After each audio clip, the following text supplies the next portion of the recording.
that. Yeah, get out of my shop.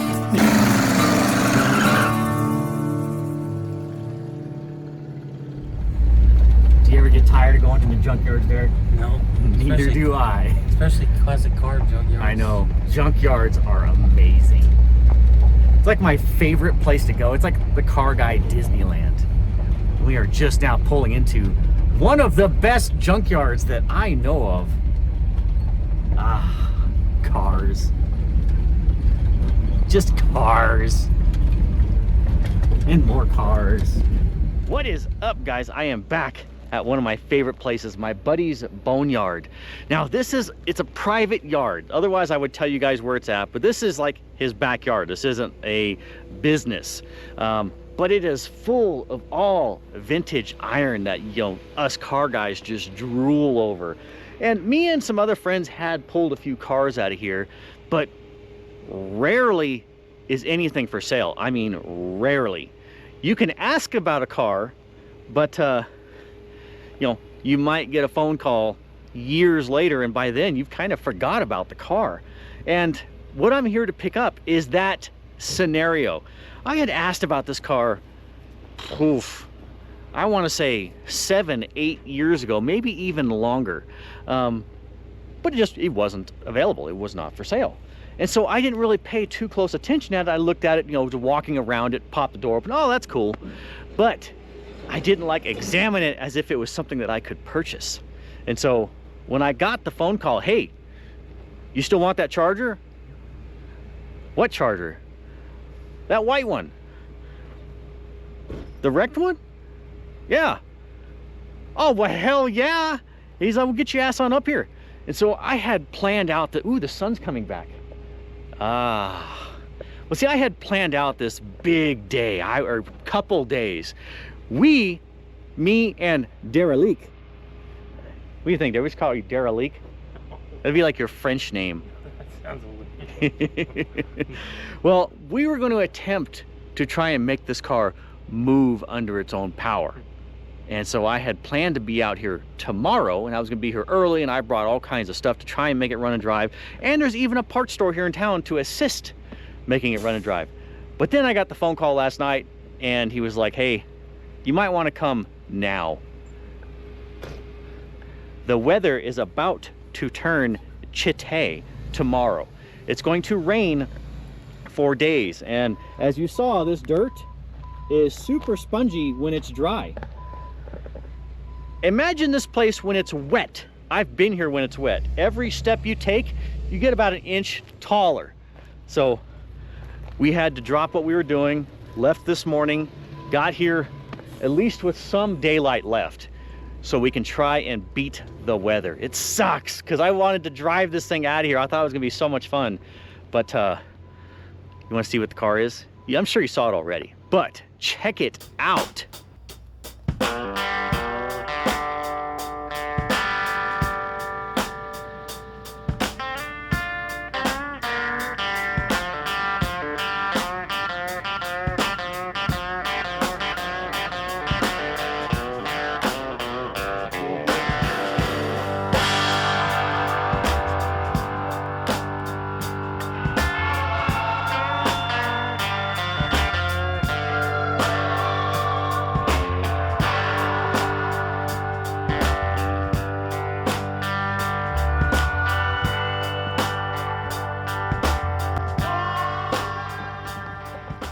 Obviously, it's a little boogered up, which is kind of a good thing. Let me explain why. You know the term ran when parked? Well, this one was running when wrecked. So we know the engine was probably in good shape, good enough to run and drive, because it was running when it was wrecked. And the hood has been on this thing since it was wrecked, which I was told was 92, 93-ish. So this thing has been sitting here for 33, 34 years. That is a long time. But let's go ahead and examine this thing. I always like looking at the cars to see what they were originally. And this car appears to be an original white car.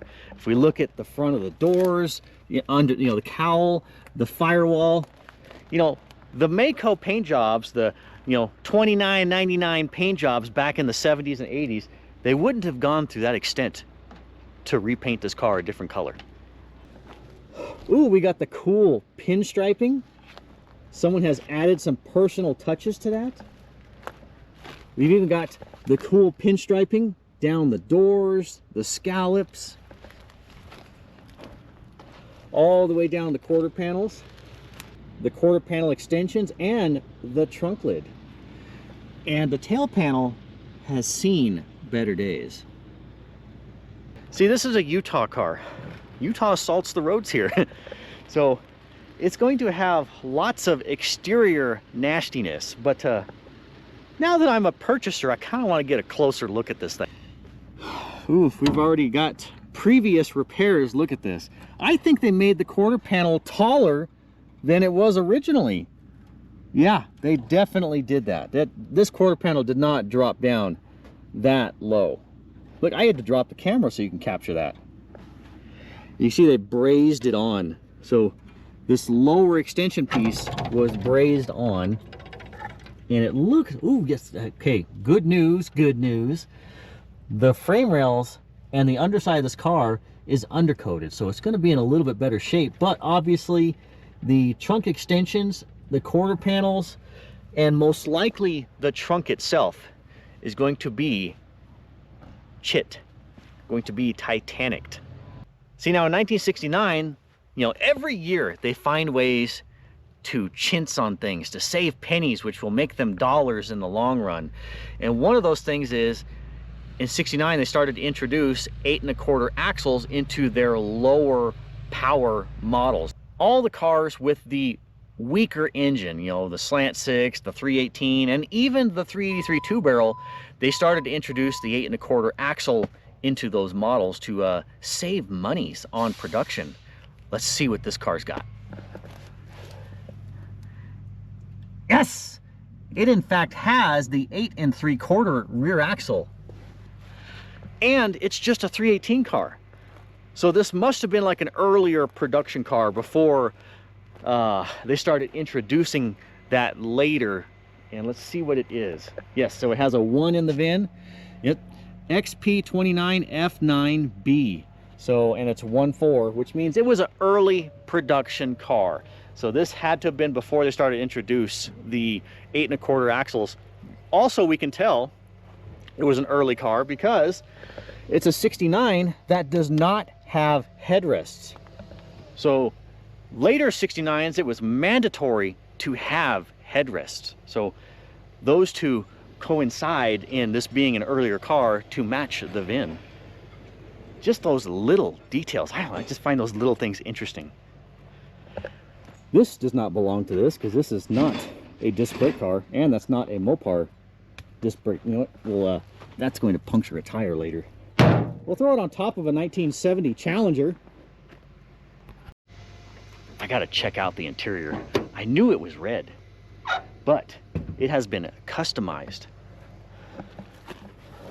Look, see, this is not original upholstery. This has been floofed up for comfort, and this is just cloth seats. So being this is cold climate, they probably wanted the cloth seats so it wouldn't freeze their buttocks anytime they sat down in it. Or in the summertime, the seat wouldn't be as hot when they sat down in it. So that is most likely why they did the cloth. I don't know, would you call it an upgrade or just feature comfort? But look at the styling. They did like the whole 80s poofy cloth seat styling. I mean, it's almost like a Cadillac or like a luxury Buick. But check it out, red interiors were just like all red. See, if it was a white interior, then there would be a mix of white and black, but most of the colored interiors were like all of that color, and this one is just that, all red. I dig it. You just don't come across red interiors that much. And then when you have the rally gauge cluster with the red dash, it's just cool. And then you add in the chrome of the console. Oh, bitchin'. Okay. I see 58,000 miles on the odometer.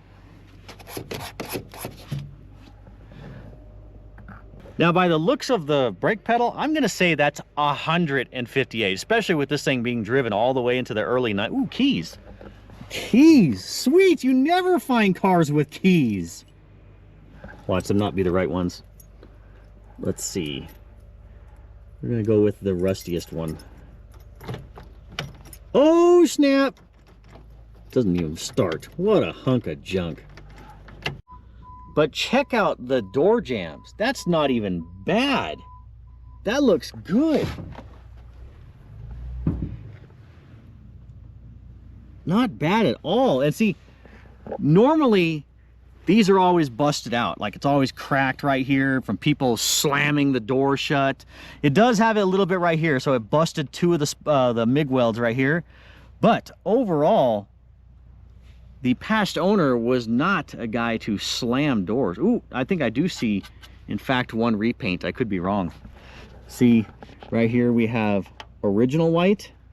That looks like, you know, newer white. So this thing could have been repaired. Well, I just answered my own stupid question. Obviously the car had quarter panel extensions, but you know, downward, so obviously they bondoed and painted it. So duh. Lapse of intelligence. Look at this. You see, and even the doors are good. Let's look at the bottom of the door. Not bad at all. Oh, someone took the radio, but I can see it wouldn't have had the original radio in it anyway. Someone had in fact put a deck in there. All right, let's see what the driver's side frame rail looks like. Hopefully the same. Ooh, we do have twice pipes on our 318. That would have not been standard. So, upgrades maybe? Or did the salt just finally rot out the original exhaust? Most likely that's the case. But the frame looks pretty good. I'm gonna say this is in way better shape than my green 74-speed car. Way better shape.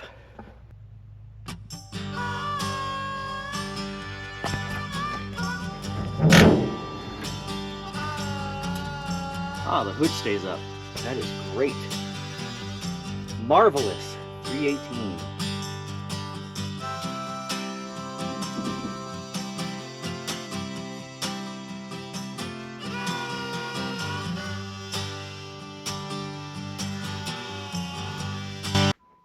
Well, besides the engine, this is actually kind of my favorite package. Manual brakes, power steering, non-AC. I always like that package because then I can just put the nice aluminum 2-bolt master cylinder on the firewall. We've already got great power steering, and the firewall is not so ugly with all the factory AC stuff, nor so ugly up on top of the engine. Oh, the altitude is getting to me.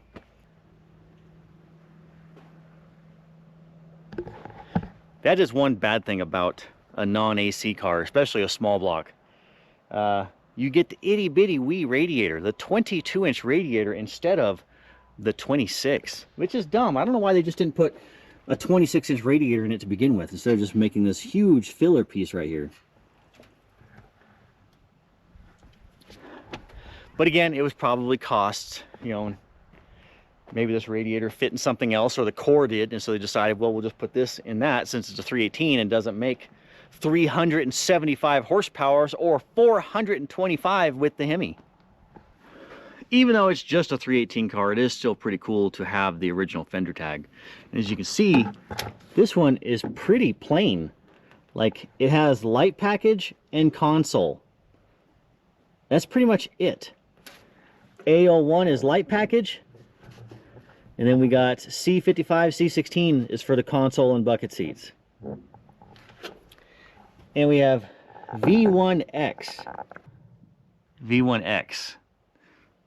That is contradicting the vinyl top that I remember seeing on this car. See, when I first saw this car, it had a white vinyl top on it, and it still has reminiscences of it here. But V1X, that means this car was a black vinyl top, which that is weird. White, black top, red interior. That doesn't sound nowhere near as cool as white on white red. So maybe if we look in here, we can see reminiscences of, oop, wait. I see some black vinyl top right there, that little piece of sliver of black. Now, yep, I see more. Yep, okay. Yep, okay, yep, there is black in there. So this was originally not a white vinyl top car. This was a black vinyl top car. Well, that changes everything that I thought about this car. I still like it. How can you not like a second gen 69 Charger? Now, are you guys a 68, 69, or 70 grill Charger guy? This is a 69. Well, that's kind of a better example. Well, never mind. That's not a better example. That one's completely busted out. There's more grill here. So 69s have the divider. 68s is just a big open mouth. I personally like the 68s the best. 69s kind of is to me like you just got this big gap in your teeth. So that's kind of like what the divider does, but still a great design. But if I had to choose one, I would go with 68. 70s are growing on me. I don't know, dude, it's a 50-50 when it comes to 68 or 69 taillights. Like, the 69 taillights fill the tail panel better. Like, it's like these taillights were designed for this car. Versus the round ones. The round ones are just, you know, they're just in the corner, so you have this big blank area. However, at night, the 68 taillights are pretty bitchin'. Like, they're pretty cool. But 69s are cool as well. So, I could go either way. 68, 69 taillights, and 70s are close enough to where the only difference of 70s is to have a little reflector in them in the but the earlier 70s had 69 taillights. Derek, what do you think of this thing? It's a nice car, even though it needs a lot of work. Yeah, I don't know if I would call it nice, but it's a Charger. That's what I meant. So it's a bitchin' car in unnice condition, but we can fix it. Let's question the Derek here. Derek, what do you see here? Let's see how Mopar you are. It's a 69 Charger, 318, two-barrel, manual brake car, 2-speed wiper. Yeah. Very low option car, but well, what do you expect for the 318 car? What do you see that's different about the hood? I thought I was going to catch Derek on something, but I actually just caught something myself. This is a light package car. A01 is a light package, but when you look at the hood, there's supposed to be turn signals there. Those are blanks. So, most likely this is not the original hood to this car. Actually, and look, we can see it right here. Here's the plug that is disconnected, and there's nothing that goes to the hood. So, this has had a previous fender bender before. Probably when that happened back there. So they did the body work, fixed it, put another hood on it, and then wrecked it again. See, to confirm light package, look, it has the glove box light. So that way you can dig in there at night and find your goodies. Also, dang it, did my latch quit working? Oh, my latch broke. Dang it. Well, to confirm, look, there's the map light. Which, you know, they didn't have cell phones in 1969, so when you need to look at the map at night, well, there you go, you have your map light. So if we pop the trunk, there will in fact be a trunk light too to match the light package. And also, there will be a little light above the keys. So as soon as you open the door, there's a capacitor that holds a charge and illuminates the key ignition. So when you get in it at night, you can see where the key goes. Well, we all know where the key goes, but at least it'll be illuminated, so you won't have to, you know, do this. to find the hole. All right, drum roll, Derek. Open the trunk. Oh, work it, baby. Work it. You got the key upside down, Derek. Well, I had it right the first time with him. Jesus. Don't break it. I'm not. You want. I'd rather have you do it. There you go. Hey, there's the radio. So that's what was in the car. Obviously not the original radio. You can have that, Derek. No. Oh, hey, look. Hey, this is the man. I'm already sinking. I'm already sinking, and it's not even wet. Oh, they had a Roadmaster. Oh snap! Well, if you look, man, look, I'm gaining inches already. Are those the original plates? Hey, look, we have. Here's the another console light. Inside the console, we got the spare tire. Mud flaps. Yeah.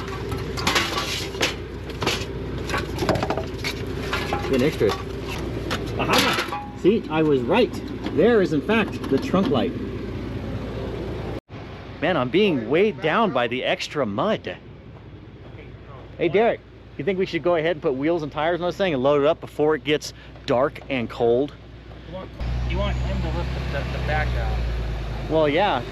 If we try and jack this car up with the jack, it's just gonna sink into the dirt. So luckily my buddy's got his flatbed here. We're gonna lift it up and put some magnums on it. That's gonna style it out. I see someone didn't realize this was left-hand thread. We got 2 broken studs before they realized it. Beep, beep, beep, beep. See? And then in 69, the right sides were right-hand thread, but left-hand thread on the left sides. Ooh, it snuck up on me.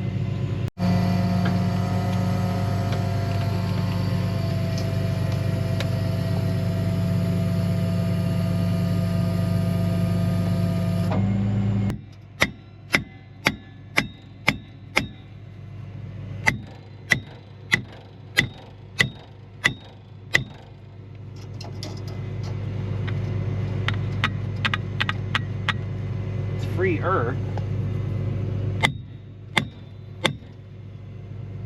but there's not going to be enough daylight to fix that, so I think we're just going to have to drag it on.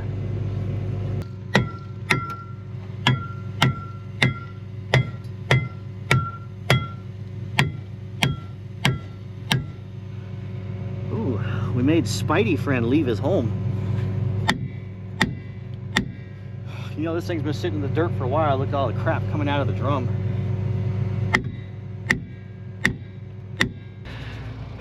I am not used to the physical labor in the altitudes. See if these are left hand. No, they are not.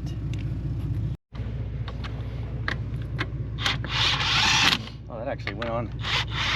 Oh, tight.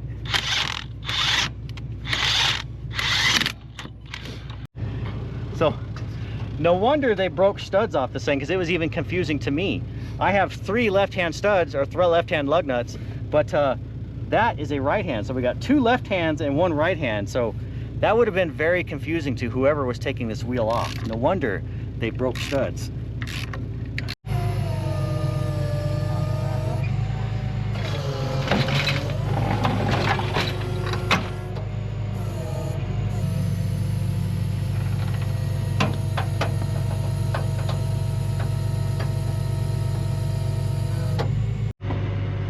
Well, at least we have 1 turning tire that'll at least assist us in dragging it on the trailer.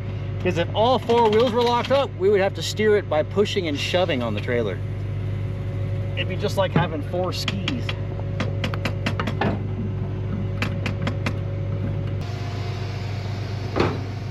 Hood fits mint.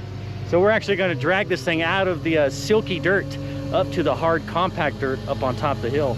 So then we can get it on the trailer, because we are running out of daylight. That, and I don't want to get all silty sandy on the way home. See if this window, oh, the window works. Sweet. Ugh. I just noticed this actually has a console from like a C body. It's got the armrest. That or somebody added that. I think somebody added that. I got some passengers. These are actually some followers. I got some young followers. What's your guys' names? Axel, Carson. Axel, that's a cool name. And Carson? You guys' names. Oh, no power steering without it running. You got.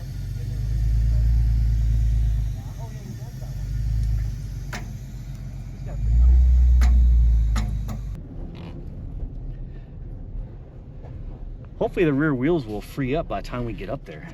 What do you think? You think it'll free up? Oh, shit, we got no brakes. We're gonna have to just throw it in park if we, this thing is actually starting to roll better now. Oh, nope, it's still dragging, I hear it. Good. That means we got some form of brakes.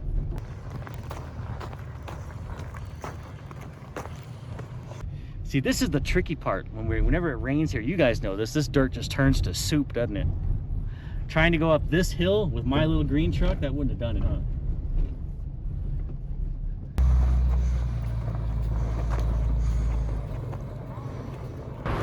We're hauling ass now.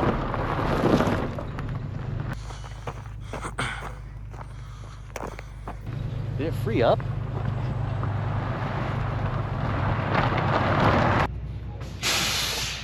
Do we even need to put it in park?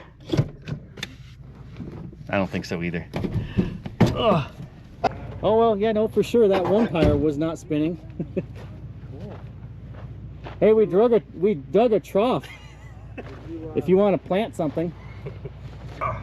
Shut the door, Derek. Let's get a full glimpse of this thing.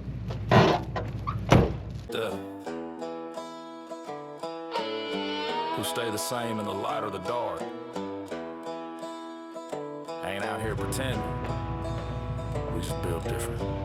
Sure you guys don't want some fresh tomatoes I don't around? play pretend. I don't switch my tone. Say me in a crowd when I'm all alone. Ain't begging for likes, ain't selling my soul. I'd rather die broke than be bought or controlled. I speak what I All right, I guess I gotta go get my truck out. Grew up in the struggle, but I stood up and fight. Never claim perfect. I'm real with the flaws. Still stand on my word like it's written in laws. I keep it real.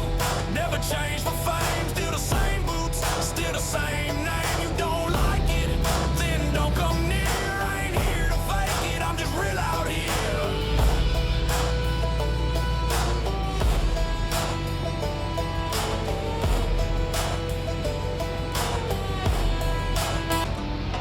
You don't gotta brag when your story's true. You just keep walking. The right ones feel you. I keep it real. Never change for fame. Still the same boots. Still the same name. You don't like it, then don't come near. I ain't here to fake it. I'm just real out here. Place your bets. Do you think this piece of trim is going to be there when we get home? Flash. It's about foundation. Keep it real. And let the fake float away.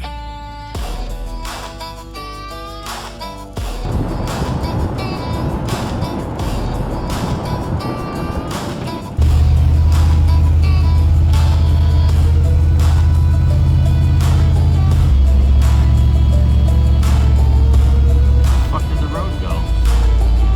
Oh, I see it. Yeah. I see the line going.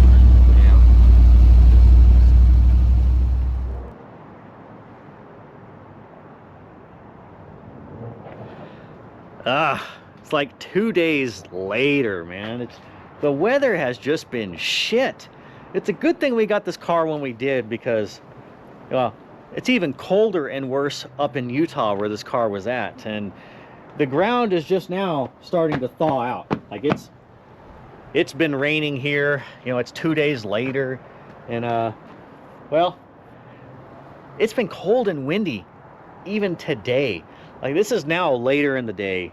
It obviously wind is still going, but nowhere near as bad as it was. I mean, I even had to strap down my carport to the General Lee. It's just been shit. It's now tolerable enough. We're gonna try and get this car off the trailer. And I was thinking, I'm like, you know, what if we just drive it off the trailer into its spot over there? You know, we didn't get to drive it on the trailer, but we can at least try and drive it off. So I'm going to attempt to do that. Ugh. Hey, I remember this guy. Little old 318. I wonder if it is still the original engine. You know, it has 158,000 miles on this thing. At least 158. It could be even more than that. We've got a broken return spring. I wonder if the carburetor's stuck. Oh, it moves. It does move. Okay, that's a good sign. So the carburetor's not stuck.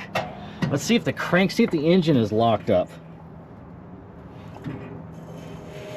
Come on, come.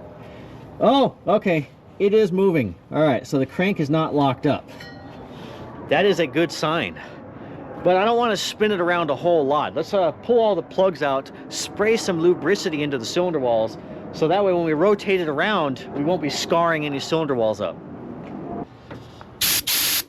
Yeah, it's time to clean out around the spark plugs. And then as I was getting ready to do this, it just dawned on me. I'm like, you know, there's not a lot of feces and rat poop and just nesting all over this thing, which is a good sign. That means that maybe the inside of the car is not going to have all of that either.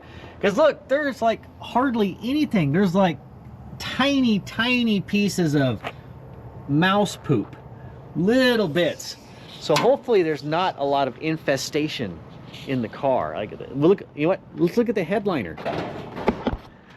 You know, that is mostly just split from nature, you know, breaking the stitches. But look, the lack of poop in everywhere. Even in the trunk, there was hardly any poop or anything. Actually, I don't even remember seeing any poop in the trunk. This car is totally not infested with poop. Yes, it is not a poop car.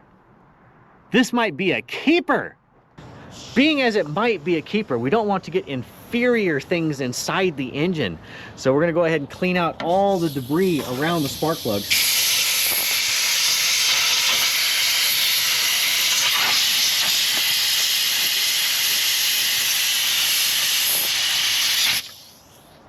So that way, as we pull the plugs, nothing falls in there.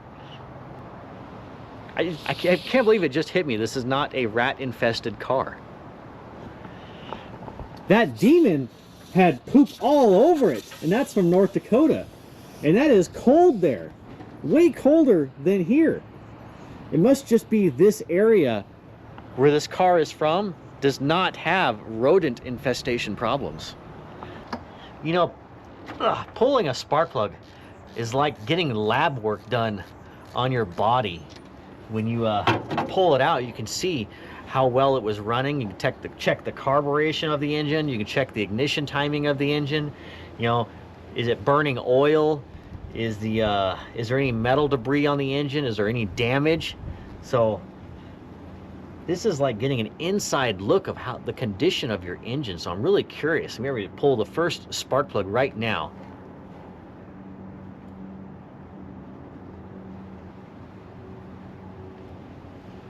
Ooh, smells like, yep, flat tappet high zinc oil.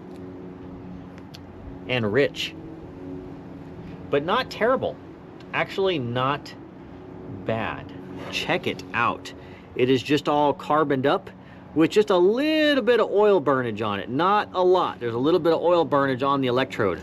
But overall, for 158,000 miles, and remember, old engines, cast iron piston rings on cast iron cylinder walls. There's some wearage that happens way worse than modern engines with moly rings and all that. Also, carbureted engines, they tend to run richer, and if they were not properly maintained, they could run even richer than that. And so that causes cylinder walls to get washed out, less oil on the cylinder wall, so then it's more metal on metal action, which is not good. But this one here, For the mileage, pretty good. Pretty good. But that's just one. We have 7 more. So we're only 1/8 of the way good.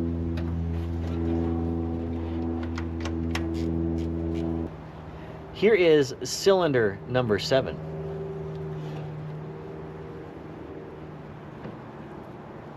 Pretty much the same thing. Hopefully the other 6 look like these. It is so much easier to work on a small block. Everything is just, the plugs are right there. You're not having to go underneath the exhaust manifolds. The exhaust manifolds go underneath the spark plugs on this one. So much nicer and tidier, except for the ignition. The ignition is behind the air cleaner. On a big block, it's in front. So there's pros and cons, but if you're doing spark plug changes, you definitely want to do spark plug changes on small blocks.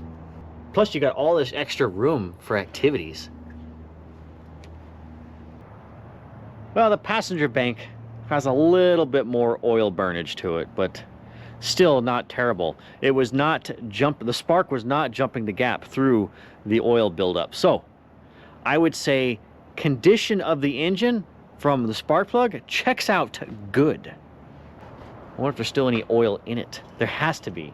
It was running when wrecked. Yes, there is still oil in it. And it smells good. It's not even completely black. And I don't really smell any gas in it. So maybe they had changed the oil before they wrecked it. I wonder if there's any coolant in it. See, one good thing about buying like a cold climate car is that people were usually pretty good on running green coolant and not just straight water. So, however, I do not see anything in there except dead buggies around. Wow, lots of, what do they call those, like catfish? Or lots of dead buggies.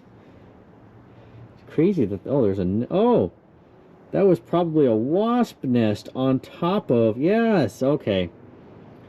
So there was a wasp nest on top of, or like in between the cap and the rubber. That's what that is. And all the dead buggies had just fallen into the radiator. That's okay, it's biodegradable. See what kind of nests are inside the air cleaner. If we had a nest under the radiator cap, damn sure bet we got one inside the air cleaner.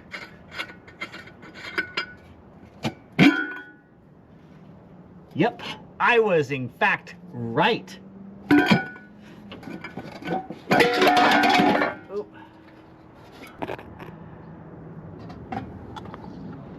Good thing the choke was shut. That probably saved the carburetor from being completely clogged up, because the entrance to the air cleaner, oh yeah, all kinds of wasp nest in there. Good job, air cleaner. You saved the day. We're just gonna go ahead and lather this up. It ain't going to hurt nothing. Get everything moving free again. Even open the choke. Spray all up in there. Get everything working all nice and smooth again. Go ahead and replace our broken return spring. Oh, that had a nest in it too. I guess I'll take wasp nest over rat feces every time, because this is much cleaner and much more breathable. We'll go ahead and bend this throttle return spring into shape and make it to where it will actually, well, return. We don't want our first fire to be, oh, ah, boom! We would just, we want to break it in easy.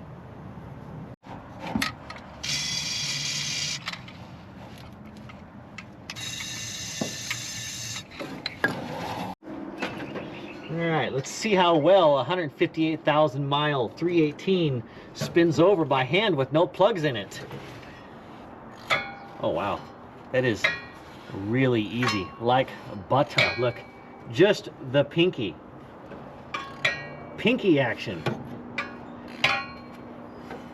So this thing is really easy. So this thing must have really worn out cylinders, probably like a know, 10 to 15 thousandths ridge, possibly even 20. And I bet these valve springs have like no seat pressure on the cam, so there's like no resistance. It feels like there's just a crankshaft in the engine, not even any pistons. Let's get this distributor cap off here and see how bad it looks in there. Being it's got 158,000 miles on it, they had to have replaced the points in this thing in order for it to stay running. Okay. Wow, it's got a brand new cap on it. This cap doesn't even look like it's been run. Well, it's been, okay. This cap has got like no miles on it. It has run, but very little. It's super clean in there. We got one dead spider in here. We got one dead carcass. Gonna have to evict you. Get out of my distributor.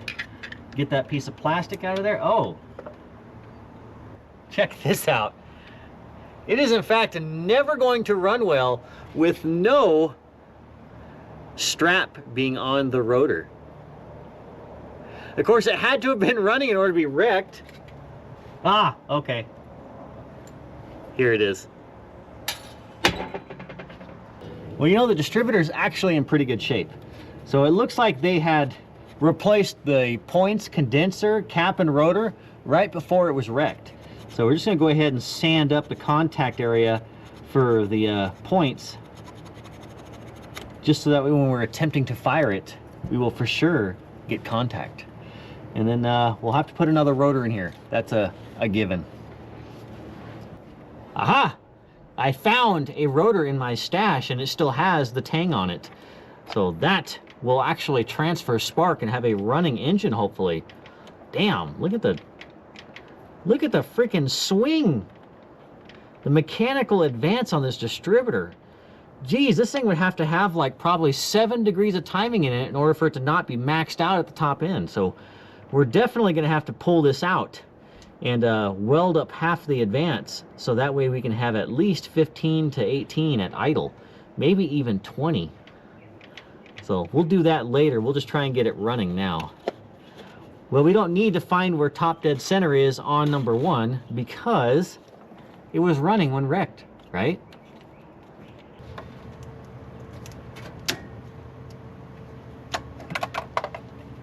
Our fuel filter has seen better days. Got hit with a double whammy going to get spark plugs. So typically there's 4 in a box. I got cheated one. I only got 7. And it's starting to get dusk. So may only, I was gonna say may only get it running, but we might not even get to that point today. Might have to finish this off tomorrow, but I'm going to take the best plug I have of the used ones and wire wheel it up and throw this one back in with my new 7. You do not want to give Derek anti-seize. He comes out looking like the freaking Tin Man.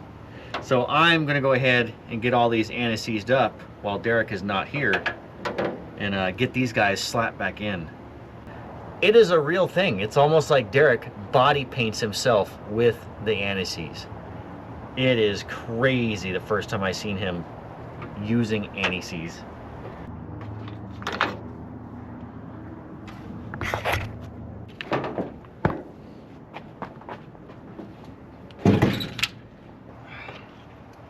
Oh no!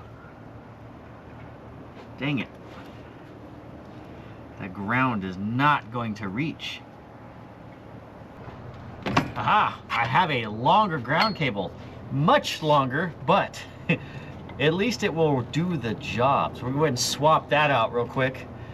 I'm trying not to rush it because I know the darkness is coming, but I also want to see it run and drive, so I'm trying to be patient. Forcing myself to goose fraba.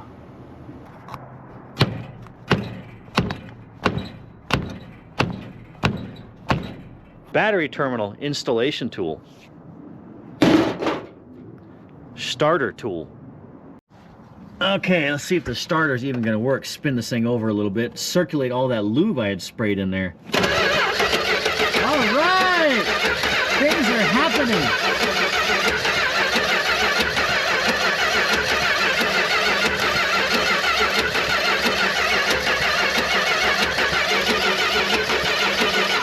All right. See, normally I pull the distributor and I prime the oil system and all that, but I have a lot of faith that this engine is just going to voila, and the oil is going to circulate really fast. Plus, with the priming that we just did, it might have started to circulate. We'll see. I wonder if the actual ignition works. Ugh, step inside the 69 Charger. Oh, that helps. Oh, man. I bet the reason the ignition doesn't work for the starter is, you know, this hood sits pretty mint, right? Well, it leaves a big gap in the back, and I'm sure the starter relay had been getting rained on for many years. And so most likely the starter relay doesn't work. I'm gonna grab the test light and test it, but I don't know, not a whole lot else on the dash works. Well, let's see if the key ignition is actually working. We'll go ahead and check on power to coil, and we do have power to coil. So let me go ahead and turn the ignition off. Let's check it again. No power to the coil. So we know that the ignition system is working. Let's go ahead and put some gas in the carburetor, see if we can't make some farty bangy sounds noise out of this engine. Okay, ignition is on. I've got my key. Now, I sprayed a lot of PB Blaster down the vent tube of this carburetor, so it's probably gonna just be running on PB Blaster and gas. But we're just wanting to see if it's even gonna make any noise. So here we go.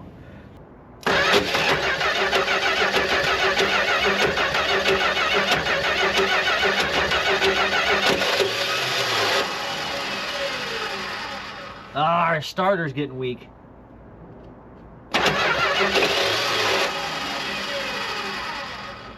I bet you every time the ignition tries to kick and fire this thing, the starter's gonna disengage. Ah, come on.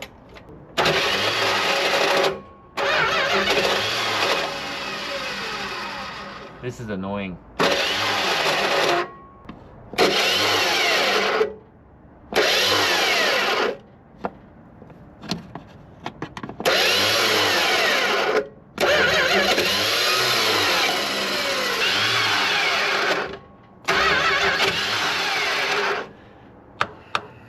Well, that is most likely going to be the end of our progress for tonight. I guess when I go to the parts store, I can get the missing spark plug that I didn't get, and a starter.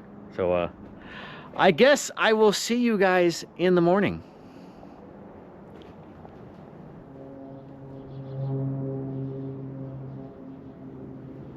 I'm an idiot.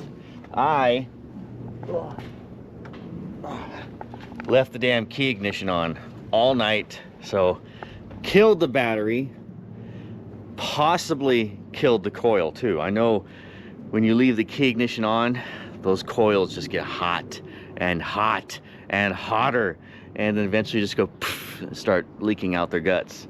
But this one, I don't see any guts leaking out of it, so I'm hoping it's okay. Still need to put a starter in it.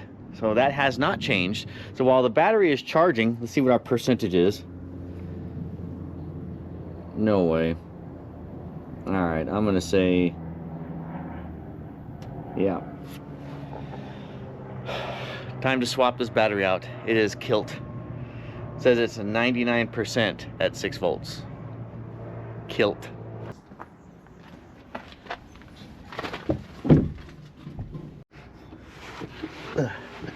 Yeah. Ah, gotta do the old shimmy under the trailer. Oh, the sun is like in the right spot where it's like glaring through the wheel well of the car. But you know what? This is the first time I've seen under this car. It's actually not bad. The frame rails are great. It still has the splash shield on the driver's side, which is always gone. That frame rail is mint. Torsion support. Look at the rockers are freaking mint. Look at the floors. Not bad at all. We got a little bit of puckering on the driver's side floorboard, but not bad. There's some signs right here of a tire explosion. It's a tire has blown and whacked right here and pushed that in a little bit, but that's not bad. Overall, good car. Probably the leaky engine is what helped preserve the whole bottom side of this car. It's pretty leaky, which I'm sure is the starter is going to be all sticky icky too, and it is. Okay, well, tools, engage. I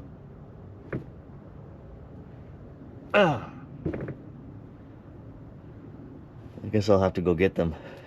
They won't just magically appear. Now I gotta shimmy back out.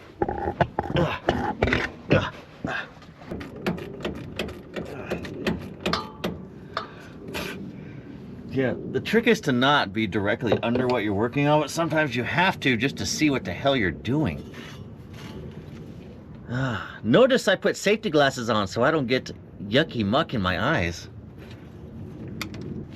Step 1. Wires undone.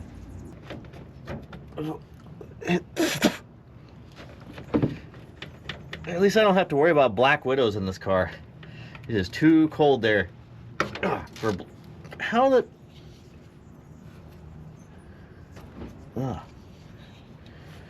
Too cold for black widows. Went right around my freaking glasses and got in the eye.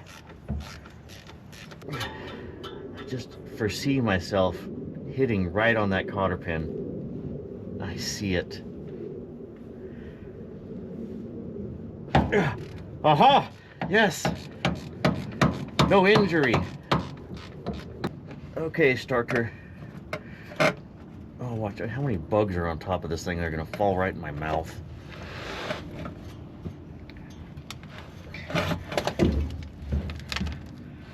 Well, just as I thought, there's a wasp nest up there.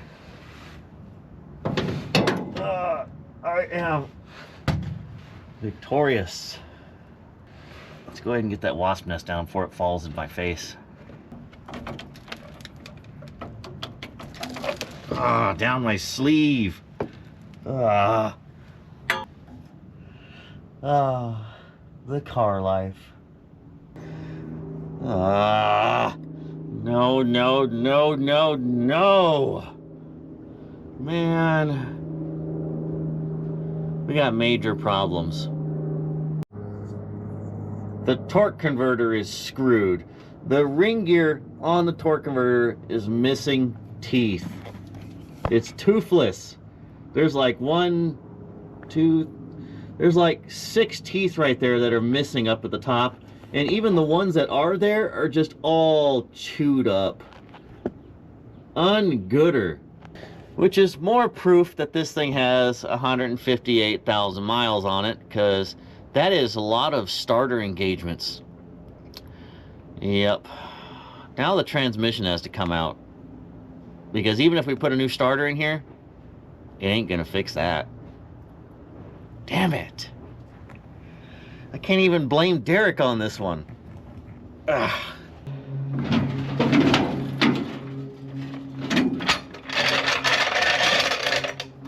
Well, unfortunately, rain is going to be here in the next hour. So, and I have to drop the transmission, and the car's in the dirt, and it's on the trailer. So, at the moment, the car is kind of at a standstill. Maybe things will happen tomorrow, if the weather allows it.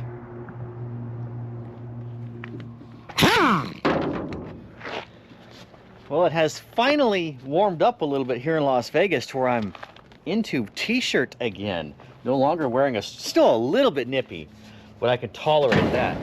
I just don't like cold, cold weather. And upon waiting for the temperature to warm up, I have realized the car is not gonna fix itself. As much as us car guys hope that sometimes they will, it just never happens. So that left rear wheel is locked up.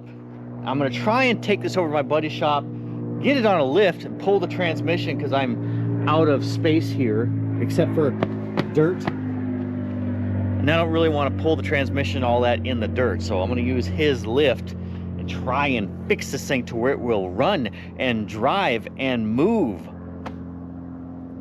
First we have to fix the moving part.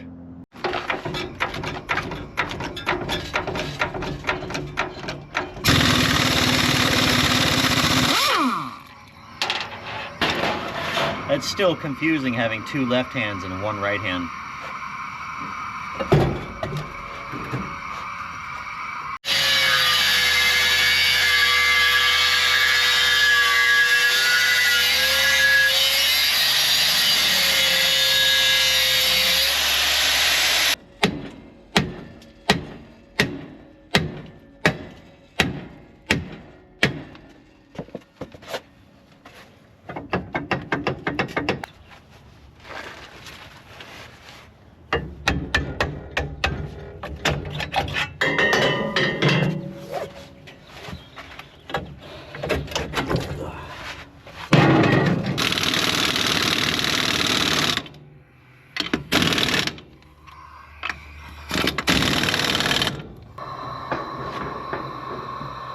That's more like it.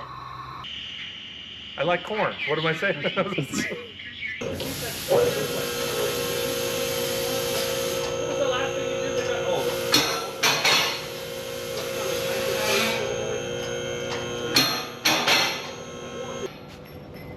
Hey, there's no peeking yet. Oh, my bad. Yeah. Doesn't look any better. Dude, this car is way better than your 70. Well, I know it is. I know. That's why I was waiting for it. I didn't want you to get underneath here until, you know, it was fully up out here and I had the camera in hand. Oh, So I can school you on how this car is better than you thought it was. it's not See, great, look, but it's the a lot rails. better. But yeah, but this has rails that you can visually see. I was under a Charger not that long ago, and they were missing some of these parts. Yes. See, the Torsia Sport just has this little bit of blistering right here. Dude, But look, the inner and outer rockers are present. The floors are present. The rear frame rails are present. I was skeptical when I saw the outside. Yep. This is better than The lower quarters are just absent. Yeah. You can't even see the rust trying. Ooh, I don't even feel any rust in No, there. this is the sub rails out Hey there. Ryan, you want to come finger my frame rails? Nope. Okay. I don't want to touch this piece of shit. They're pretty nice. It's shocking. You won't even need a tetanus shot. I'm solid. Ooh, see the damage right here? From Dukes of Hazzard again? No, I think someone blew a tire. See, like you look at the Oh yeah. blue tire, bam, bam. You could fix this car. I know. But then Ryan will be all jelly Don't be jealous. Don't you worry about that. because he only has a Dakota. Hey, I don't know if you know about these. Oh, the snubbers? Oh, Pinion dude, I've snubber. heard those are like amazing on traction. Yeah. Yeah. I heard you don't need like cow tracks. Because if you look at the snubber stops here, Uh-huh. but if you look at where a slapper bar is, yep, over here. So it's like more weight. So, but I've heard these are just like amazing. magic. Yeah, they're magic, yeah. That's the magic. I'm taking advantage of my micro influencer status and using Dan's driveline to swap out the transmission. Micro influencer, bro. The micro is. That's what a sponsor called me, micro influencer. I thought it was funny, so now we use it all the time. Ugh. I found that by switching the camera to the driver's side, I have more room. There's less fender in the way. Ugh. So before I get it up in the air, I'm gonna go ahead and remove the top bell housing bolts because they're going to be a little bit harder to get to from the bottom. Ooh, and everything is covered in gunk. Gunk City. I don't want to get my Winston Cup hat dirty. Aha, I found Dude, your wire brush has definitely seen better days. Where did you find that one? In the solvent tank? Oh, yeah. Is there? I may have other ones, but Well, I'll see what this one will. I'm sure you don't really care about the condition of this one now. don't get it dirty. Don't get it dirty? Yeah.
You know, Dave, if you're getting tired of working on that Chevy over there, you can work on something cooler over here. Oh, yeah? Yeah. See, check it out, peoples. Dave is such a Charger fan. You put a boat gas cap on your Camaro. And you got all the rake in it.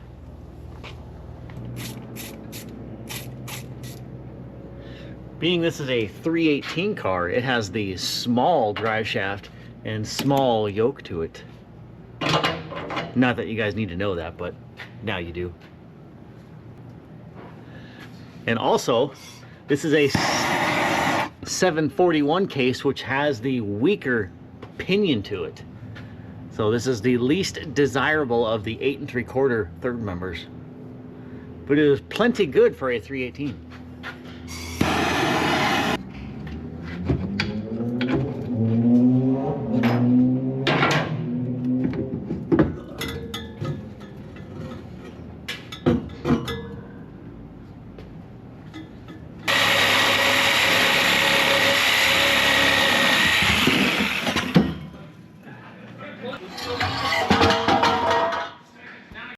Hey, Brick, I got a race car now. I cut the pipes off.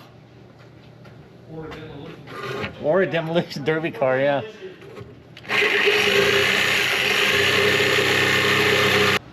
This thing's way cleaner underneath, isn't it? It's More nice, than on dude. top, yeah. It ain't terrible. No. I mean, you would trade this for your Camaro out there, wouldn't Oh, yeah. you? Yeah. If you were smart, you would. Yeah. Yep. Maybe the General, but... I've always kind of wanted a General, even though I used to root for Boss Hogg and frickin' Roscoe. What? Yeah. Oh, was your dad a cop? No. That was like, it's none of their business what he's doing. Let him freaking get his hustle. You know, yeah, throw him in jail, Boss Hogg. Throw him in jail.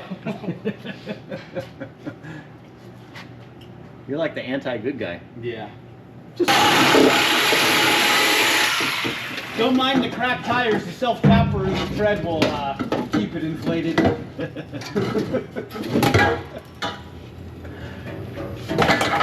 Man, so the crap that comes out of Man, that pipe. Well, did you know that on a small block Mopar, you have to pull the oil filter to pull the transmission? You gotta pull the oil filter to change the transmission? Yeah. Because one of the bell housing bolts is behind the oil filter, so you gotta pull the damn. Come on. Gotta undo the transmission lines to get the cover plate off. Aha. Now I can get the converter.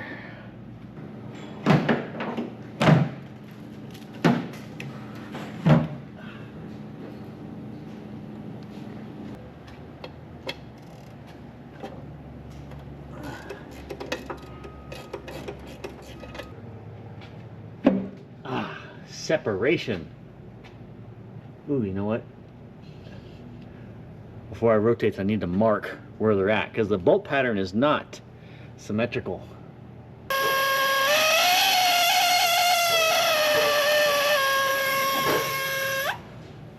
Maybe I should engrave like Junkerup was here.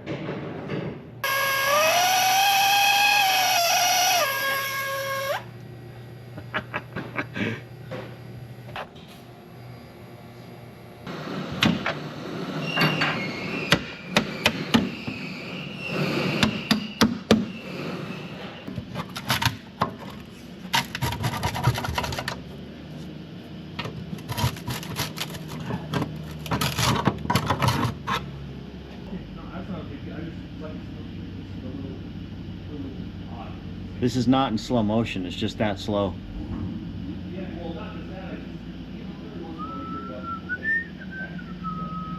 Check it out, bro. What did you do to it? I think it's a little bit beyond welding. Like almost every tooth down here is halfway gone. Mm-hmm. And then you get over here and there's entire teeth missing. But just look how many miles this thing probably, or how many times you think this car has been stopped and started by, oh. This had to have been a city car. Start, stop, start, stop, start, stop. Not as many times as my stupid truck that stops. I mean, look at those these teeth here. They're just half moon shaped, completely gone on the front half. I know why it's broke. That was after the fact. Oh, okay. Yeah, the Junkerup was a later thing. I did finish it off though. My initial thought is I was just going to pull this converter out, weld up some material, and make some teeth. But when every tooth almost needs addressing, I think the converter's just toast.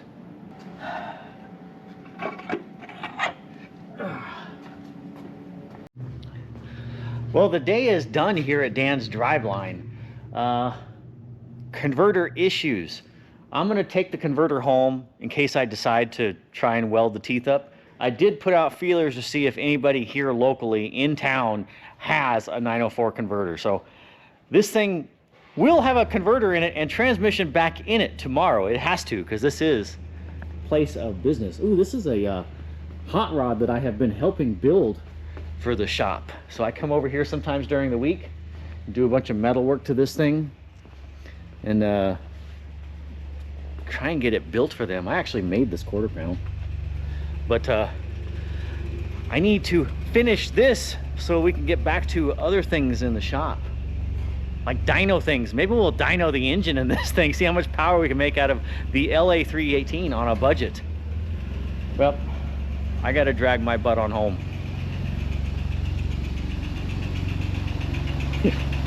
Here's Rick's hot rod.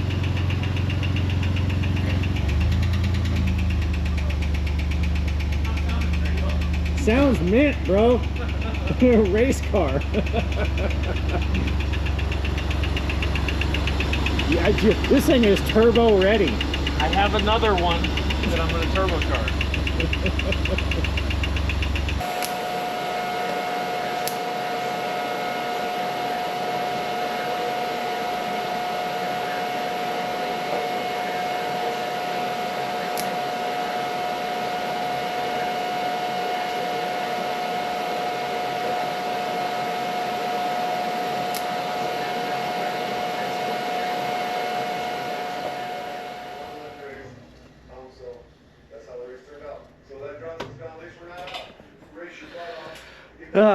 Okay, I pretty much welded up almost all the teeth, even hard faced them. So now I need to grind the teeth back out, and then I can take this back to the shop, and hopefully the starter will engage and make the engine do turny things. Hopefully.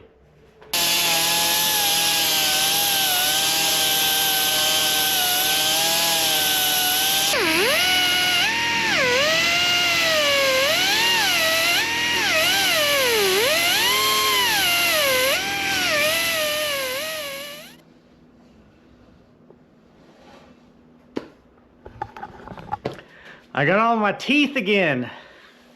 I hope that works, because that was a lot of effort for a stock torque converter. I just couldn't get one.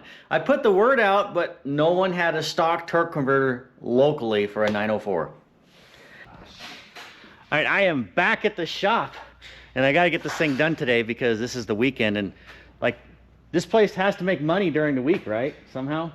Somehow. Yeah, somehow. So this place has to make money, and It cost us money. yeah, this is costing Brick money right now. So I need to get it done, but I showed you earlier, all the teeth are semi-perfected and should rotate semi-good. So I'm gonna stab the converter back in the transmission, get the transmission back in the car, and try and get it all back in the assembly stage. And I even have my new starter and a new fuel pump. Maybe then I can attempt to drive it off this lift and then drive it onto my trailer, which was the initial plan when I first bought it, to drive it on the trailer. So maybe we can redeem ourselves.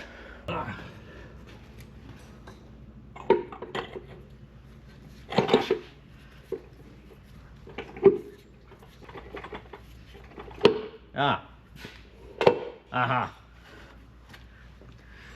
That last thud is always the good noise. Yeah.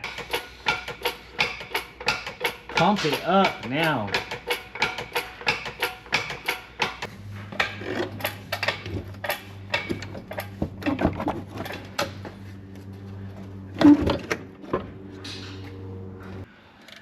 You know, Dave, I like this lift invention. It's kind of nice. I should try and get me one of these things. Yeah. It made installing the transmission much cleaner. My back's not even dirty. I don't have any shit in my eyes yet. I haven't even said any cuss words yet. See, it's a good thing we marked where the bolt pattern is supposed to line up. Otherwise, we would have been spinning and checking and spinning and checking and spinning and checking. Now we can just bolt her down and call it good. And it's a Junkerup approved torque converter.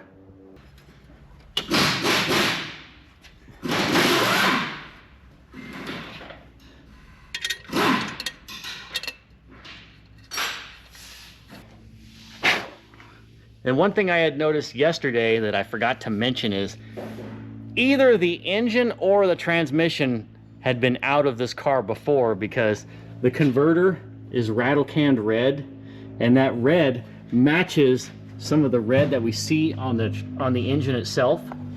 So maybe it got like a before the Craigslist days rattle can rebuild and they just bombed it in the car.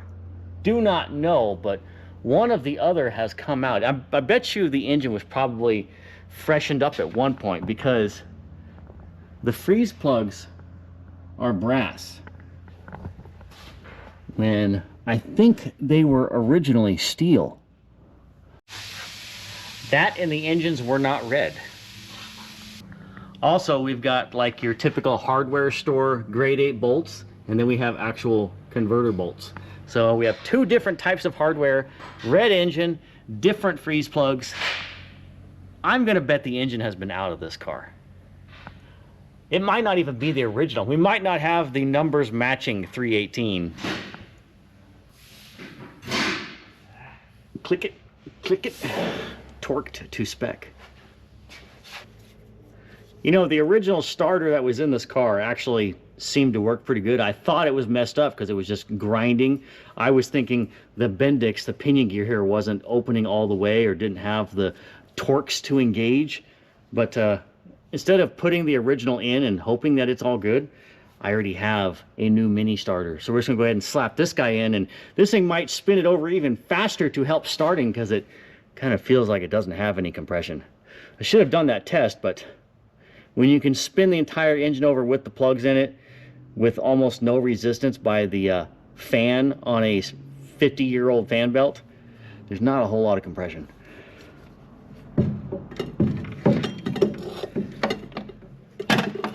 Okay.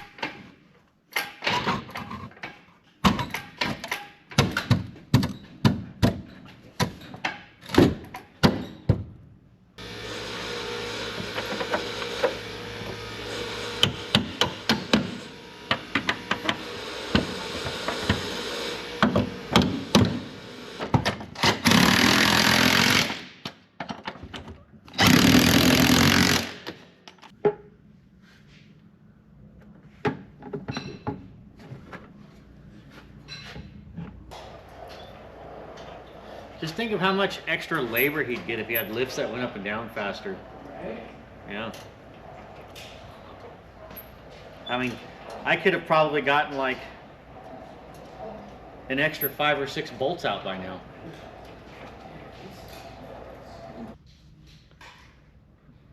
It is on the ground. Brick will have his open space here soon. Yeah, get out of my shop. It still needs transmission fluid, but I'm not going to bother putting transmission fluid in it unless it actually like attempts to fire, because then it just, you know, transmission fluid's like $11 a quart now. And I can use that in something else if this thing is just dead in the water, because the engine does spin incredibly free. So I'm thinking that it's going to have lack of compression when we first fire this thing. So yes, I have not checked to see if it sparks or nothing because it was running when wrecked.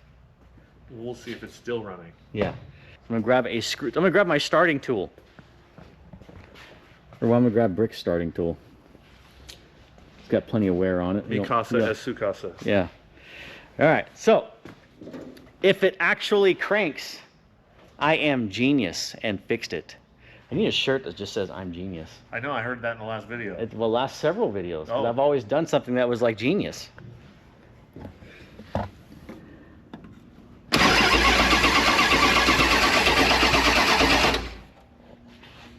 Genius. I see. Genius. I know. It actually, when it was cranking, it didn't even make any weird like gear meshing noises. Somehow it sounded better than most Chrysler sound. Yeah, it actually sounded normal. Let's put some fuel in this thing. Oh, you know what? I need to see if it actually has spark, because Is this the Did I- starter from this car, or did you do No, like a this- Dakota starter? I put the Dakota starter in.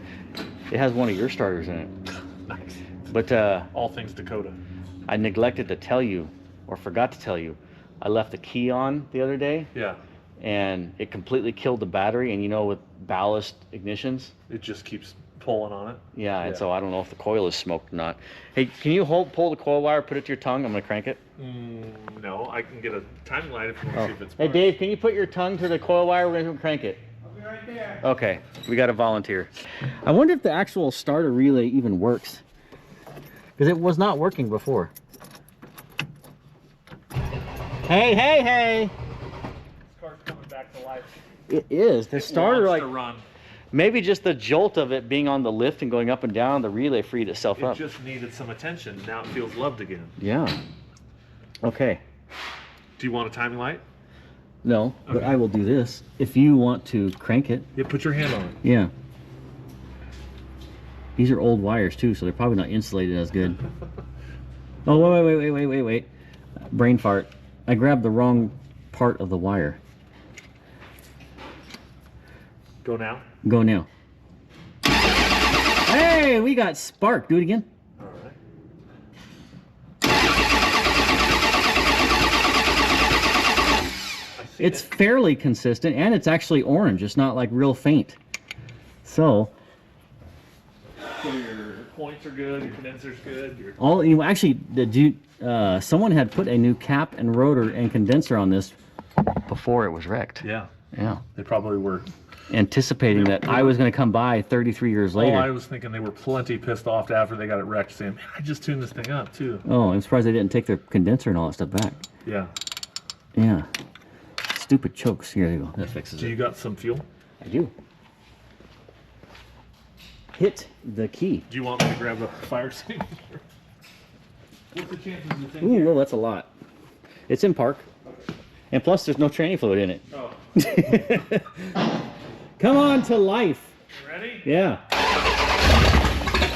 Oh, that wasn't even a struggle. I'm shocked. That just like immediately fired. No struggle, no nothing. I'm gonna fill the bowl.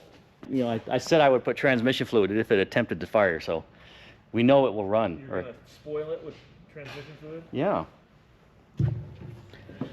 So we're gonna fill the bowl up here. What's the chances the oil pressure gauge work? These are usually pretty reliable, but then every time I say that, I have one that doesn't work. I did fill this carburetor up with PV Blaster last time though, so it's probably gonna be running on a mix of gas and PV Blaster, so maybe that's good for the cylinder walls. Notice how cute and tiny my 318 radiator is? That I'm surprised that works in the desert. Well, this is a Salt Lake car.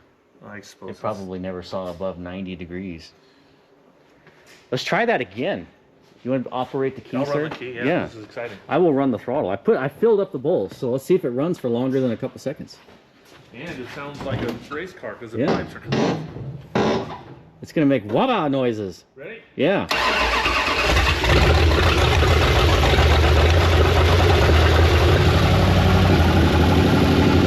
Dude, it's just idling.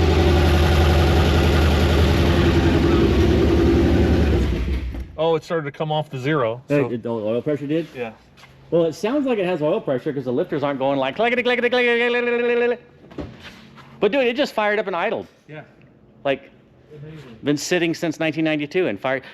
You know, if we parked Dave's truck for 33 years, I bet it would not fire up and idle.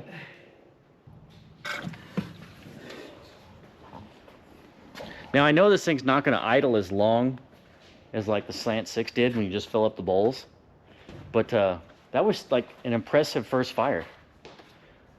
It was actually, it was kind of like anticlimactic because I didn't really, It didn't do nothing. I didn't do anything. No, it just like, boom, back to life. 1992 all over again. Mopar Whisperer. Yeah. Fire in a hole. Here we go. Yeah.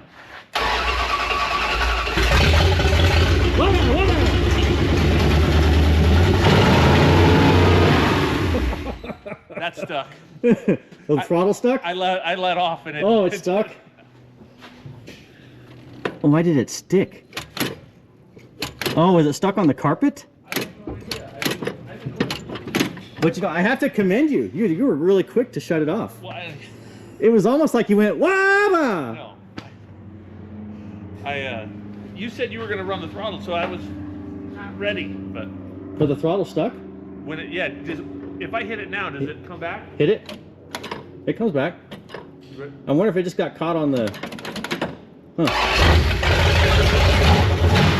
Yeah!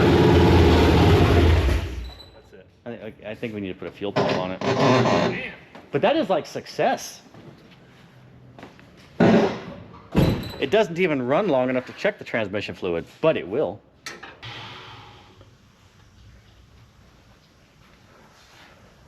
We are now going to attempt to run it on green Kool-Aid in a peanut butter jar. Is that what that is? Exactly. Yeah, green Kool-Aid in a peanut butter jar. So Butter protein. peanut butter protein. Yes, this thing needs lots of protein. It hasn't eaten in 33 years. So let's see if this thing will fire up and idle again.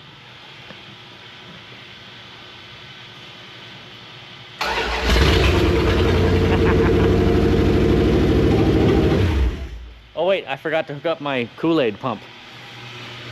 Actually, I don't even know if the...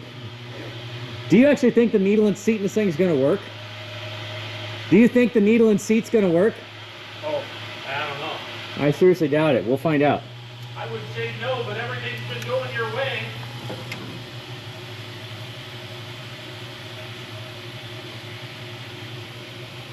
I don't see fuel boiling it or blowing out of every orifice. I bet it works. I think the needle and seat is working. Maybe the PB blaster I sprayed in there had revived it. See how long it runs. I would have been better off. Fire in the hole.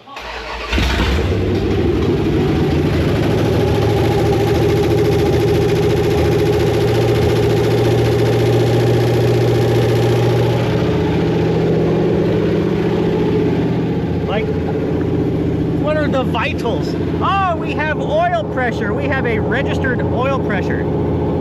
Come on, dash lights. They never work. Oh, the alternator is charging. The oil pressure is working. And the needle and seat is working. This thing is legit running.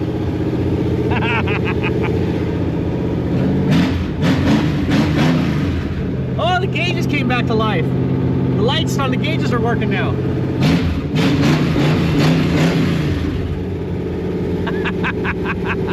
This thing is good. Why? I mean, The carburetor don't even need to be rebuilt. It's like good. I mean, the needle and seat is working. The accelerator pump is working. I mean, you hear how snappy it is? It's like full-blown race car. Kind of impressed, Birdsong. Yeah. Kind All of right. impressed. Give me the pose. Come on, baby. No, you gotta do the Dave. Ah! Success! Yeah. Victory! Winning! Well, winning will be getting it on the driving it on the trailer. Man, I'm actually kind of like, I'm kind of baffled because it's like the easiest revival I've ever had to do. Crazy. That would just mean something's bound to get you. Don't get too excited. Can you smell the Kool-Aid? Oh, it's on race gas, that's why. Yeah. The race gas has revived it. Don't worry, I bought that race gas 2 years ago. It's not that thing.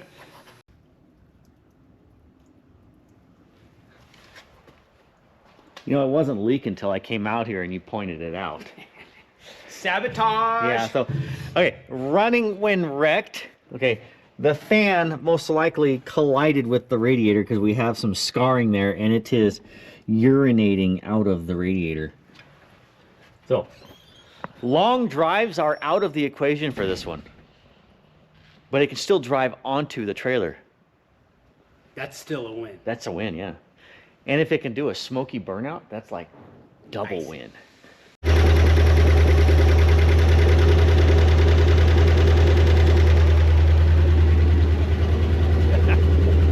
Try doing this with a fuel-injected car 40 years later.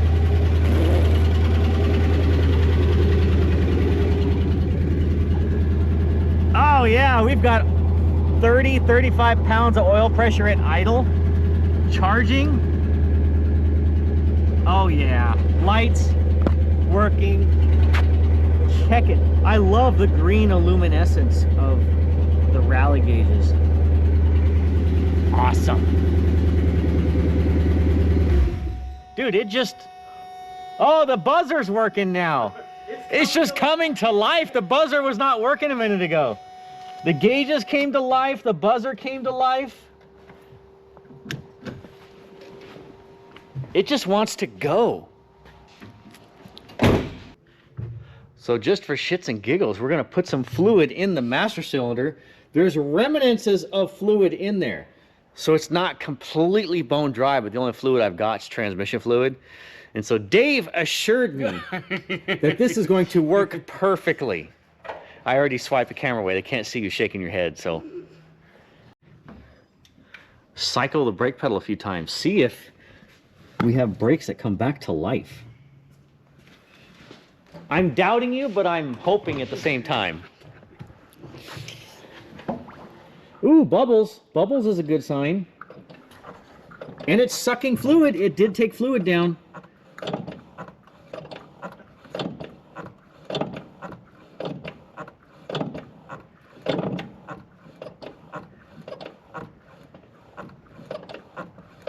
There's still a little bit of bubbles coming out. They still got nothing. No? We'll get back to you in a minute, 100 pumps later. 43, 44.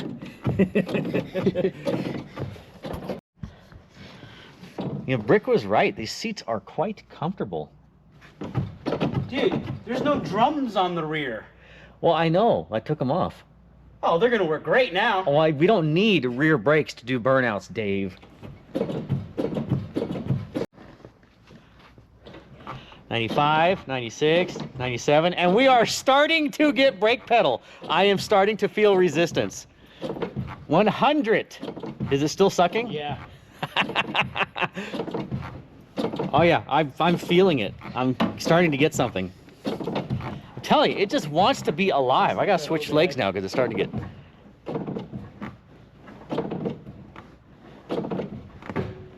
Oh yeah. I think we might actually have... It might not stop the car, but it will slow it down. Oh wait. It might actually stop it now. It doesn't go to the floor no more. Yeah. Check it out, Dave. Wow. That's a pedal. It has a pedal. That's a pedal. Unbelievable. No tools required to revive a 69 Charger, except for the converter and transmission and a screwdriver to pop the cap off the master cylinder. Do you think it will actually stop it? I think it will. I do for too. sure. I think it will actually stop it. Here, get in it, put your foot on the brake, fire it up, and see if it, and put it in drive. See if it actually. Go, Dave, go!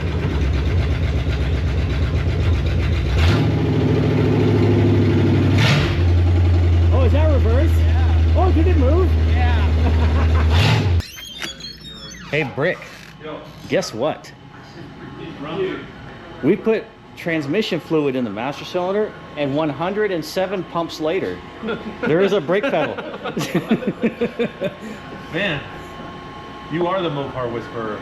Dude, we went into reverse. I was waiting for you to come in here and tell me that. How much do you think one of those garage doors is? Like, We're not complete idiots. just getting excited, maybe. Yeah. Speaking of garage doors, I can actually roll that one up. Hopefully it's like a right side tire fire, so that way we get the light. Oh, you're gonna do a little burnout? Yeah. Oh, okay. But you're right, these seats are comfy. I know. Hell yeah, they are. Very couch-like. They don't inspire performance, but they're comfy.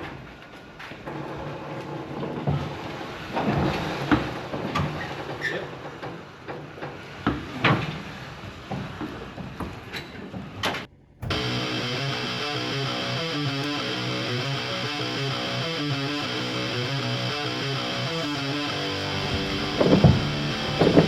I think I've got enough.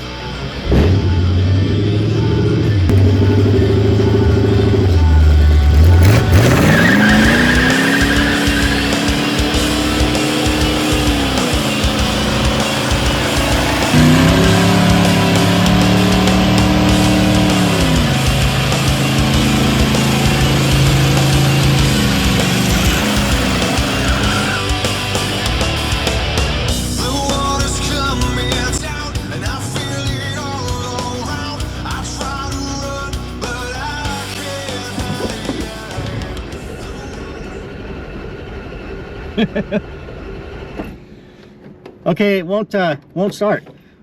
But that had to have been a nice smoky burnout. That was second gear. Oh, even greater, the smoke is just raining on us. Absorb it all, guys. Upon further inspection, the needle and seat, in fact, did not hold up. The engine is now completely full of green Kool-Aid race gas. And it's all over the place. Still going, even though you took the. I know, I unplugged it. It's unplugged. That's just the gurgling of the erglings. Yeah. But was that not impressive? For I mean, as old as it is, and yeah. the fact that it came over here with Second, wood look, the start, smoke is still lingering of victory all around you us. should get it loaded. Look at it's coming out of the shop like the Halloween. Oh, you know. dude, look at it. We haven't even looked at our burnout mark. It's shaped like a popsicle from here. All the rubbers. All one side. Were you getting sprayed with rubber? No, I was out of the danger zone. Oh, okay. You were afraid the tire was gonna pop? Very much so. Check it out.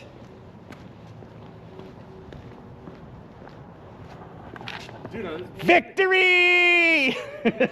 Oh, it even filled the garage up with smoke. That does not smell like tire. Doesn't that kind of smell like burning plastic? yeah. Yeah. Turn your fans on. It is hazy in here. That was amazing. All right, so I still had to winch it on the trailer, but come on. Come on, you got to give it to me. That was cool, right? A car that was wrecked, probably in 91-ish, and left for dead in the boneyard, all of a sudden back to life and shredding.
out of gas. Well, we didn't get to drive it on the trailer twice, but I did get to drive it into the backyard. And I got to do a pretty gnarly, you know, sparky burnout, which was actually the belts coming loose on the tire. So that was pretty cool. It actually added some like effects to it. It was like movie magic, sparks and flames and stuff. It was pretty cool. But I'm actually really happy with the car. It's not roadworthy though, so I have to end the video here. It needs quite a bit. Plus I wrecked it. Besides the obvious, you know, in the first 100 feet of driving this thing, we went straight to tire smoke. But then I also broke a door hinge. So me trying to back it back into the lot at Dan's drive line. Well, when I went to hit the brake pedal when it was in reverse, at the last second, I went to hit the brakes and the pedal went to the floor and the door hit the gate and broke the lower door hinge. So not catastrophic, but annoying. Not only did I get to do a burnout in the first 100 feet, I wrecked it in the first 100 feet too. So more fixes to add to the car.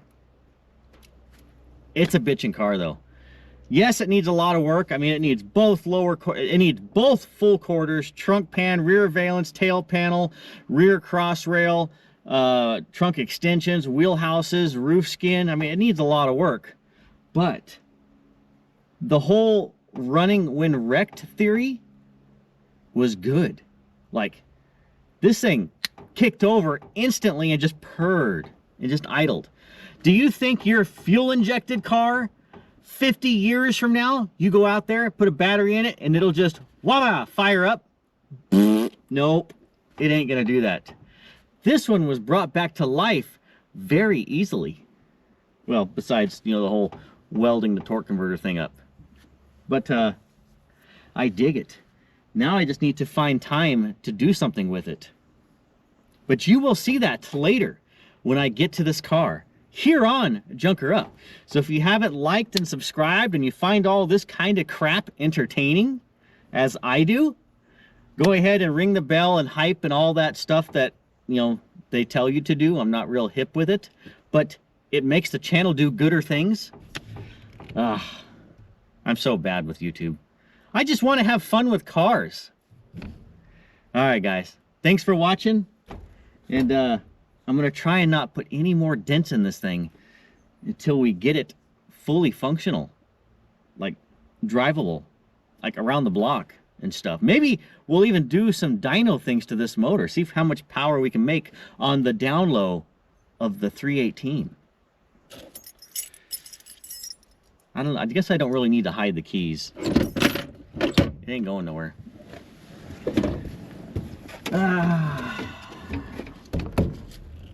Good old red interior car. I like these. Oh yeah, I forgot. I wrecked it.